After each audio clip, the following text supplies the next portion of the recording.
What's going on, YouTube?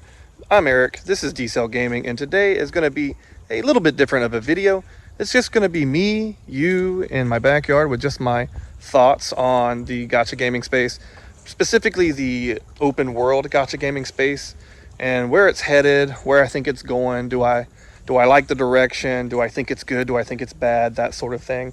If you like this style of video, if you like this video, make sure to hit that button down there, that like button, and let me know if this is something you guys like. Maybe if we get to 50 or 100 likes, I'll make more videos like this in the future. But to get started, let's just start with the very beginning. I've been playing gacha games for probably about 10-15 years now. It's been a while, and I think my very first gacha game I ever played was before I even knew what gacha it was. I didn't even know that's what, the term is, or heck, it might have even predated that term, I don't know. But it was a Naruto game, like a Flash browser-based game. It's pretty bad, very predatory. I played the original League of Angels. Josh Drive Hayes has nothing on me. He played League of Angels 3. I played League of Angels 1, the OG, baby. And it was just as bad as you could probably imagine it to be. I never played Summoner's War, which, that was a big one for a lot of people. But I did play Epic 7 for probably about a year, maybe a year and a half.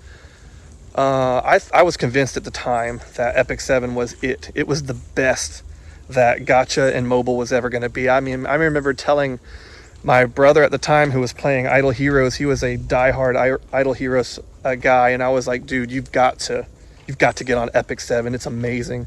The story's good, the gameplay's good, the animation was great. The first 2 story arcs were just lovely. I loved it. But me, like probably a lot of you, my first introduction to open world gacha gaming was MiHoYo, and that's Genshin Impact, of course. And when Genshin Impact came out, it was just revolutionary. Like, no other gacha game like this existed ever. It brought it into the mainstream. It made me feel like I was playing a real game, not some like mobile, BS game. It made me feel like I was playing like a legitimate game. Like, it was crazy, and everybody was, praising the graphics and praising the gameplay and the mechanics and stuff like that. To be honest with you, from the very beginning, I thought the combat was a little janky. I didn't say anything. I should have made content on it. Probably my only regret in this space is not making content back in 2020 on it and going from there. I was a little scared because the gacha community is they're a little nuts, let's be honest. But I always thought it was a little jank. I had some melee characters that would dash to the wrong people when I'm trying to get close, and I don't know, like I would just start running up like walls and stuff when I didn't want to. And don't even get me started on the Catalyst characters. They were targeting with them was just a absolute nightmare. But the game for its time was absolutely revolutionary. I did make a video on it not too long ago saying that I can't like Genshin Impact, but the truth is I really did enjoy the game for a time. It's just I feel like the game has not progressed past 2020. It feels like the same game. Like when I boot it up and play it, it feels like I'm back in 2020. It doesn't feel any different. They haven't really changed anything, and it's just kind of wild to me because it's, such a high production, multi-billion-dollar company. You would expect there to be like a lot more things going on, but it's just the same rinse and repeat. Do your abyss, do your spiral abyss, do your open world exploration and pull for new characters sort of thing. So I don't know. It's not like I hate the game. I probably will pull for Artichino when that banner comes back out again, but for a while I can only play it for maybe like 2 or 3 days at a time, and then I get bored of it. And Tower Fantasy came out, and man, I really wanted to like Tower of Fantasy. And the reason why I wanted to like Tower of Fantasy, guys, is because its gacha system, in my opinion, was the best. And it was, man, like when you pulled for a 5-star character and you got a 5-star character, your pity didn't reset. So if you were at 50 when it hit, it stayed at 50, and then it kept going until you got to your next 5-star. So I would have liked to see this system get adopted instead of the Hoyoverse system, which seems to be standard now. It seems like that's just the way it's going to be going forward. Unfortunately, Tower of Fantasy was jank as hell. It had a lot of good ideas, executed very poorly. Not a lot of people jumped on it, honestly. And yeah, it's a shame to me, because I would have liked to see that style of gacha more, because it's a little better for the players, like free to play and low spenders. But it is what it is. I've been playing Wuthering Waves for a while now. I'm still stuck on the 1.0 content, and I'll have a video coming out with it shortly, maybe within the next week or two, on my thoughts about Wuthering Waves. But I think Wuthering Waves is a fantastic game. I think it's very player centric. It is a gacha after all. This open world, I think for an open world game, like, I would like to see the future of open world gacha games go into the direction of Wuthering Waves. It's just a better experience, in my opinion, than Genshin Impact. And we got games on the horizon like Arknights Endfield and stuff like that, and I'm just hoping that we get better gaming experiences in the future. Like, I feel like the exploration is kind of tied. Like, they've got the formula down now. They kind of know what they're doing with the exploration formula.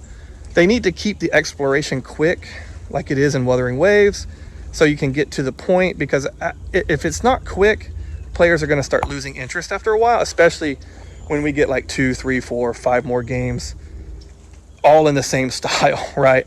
So it's kind of one of those things where I think Wuthering Waves is good, but it still has like, it's a mobile game. It's a gacha game at the end of the day. And I just would like to see these people, these developers, start focusing on actual gameplay. I think Wuthering Waves does a good job of that. Genshin Impact started it. You got to give praise where praise is due. And Genshin Impact did start the whole open world thing, action RPG, made it feel like a real game. People were even, comparing it to Breath of the Wild, right? But it didn't innovate past that. I would like to see future games really keep up with the times, and I think that Kuro Games is doing a pretty good job of that, but we'll just have to see where it goes, and we'll have to see where Arknights Endfield goes. I would really like to see them refine the combat, and tweak about how we're going to have maybe 2, 3, 4 different like quick swaps and things like that. There's more to the combat that we can get to. I would like to see better hitboxes and things of that nature.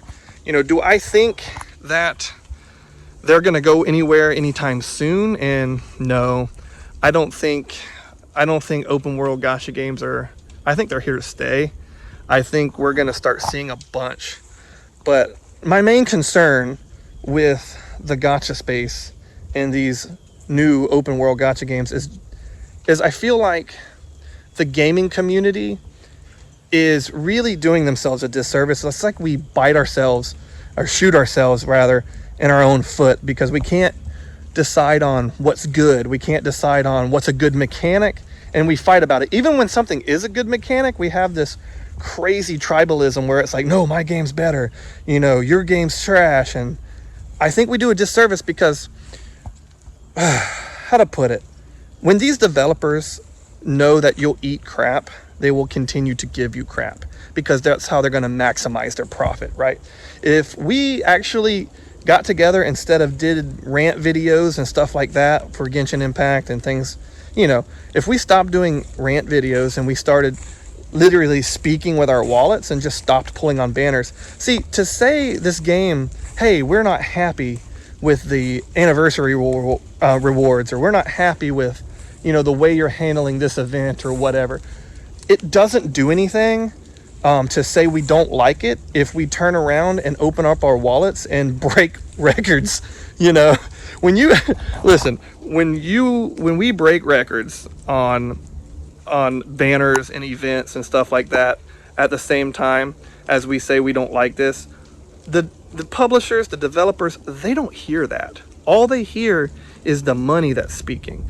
They're going to say, oh, well, they spent more money this time than they did last time, so they must like it. Let's do more of that. You know, that's my main concern, I think, with the gacha space going forward is our community is really like, we need to get past this, is my game better than yours, or is your game better than mine? And we need to start going towards, how do we make the gacha space better? How do we make games, new games, not just my game, but how do we make new games going forward? How do we get feedback in a way that makes sure that they're good, you know, going forward, and the new games coming out aren't just garbage, trash, dribble, because there's going to be plenty of that. You know, you can look at that in any gaming space. There's going to be garbage and trash. Like, the more popular that the open space gacha gaming gets, we're going to get trash. We're going to get a lot of Tower of Fantasies. But hopefully we'll get more Wuthering Waves.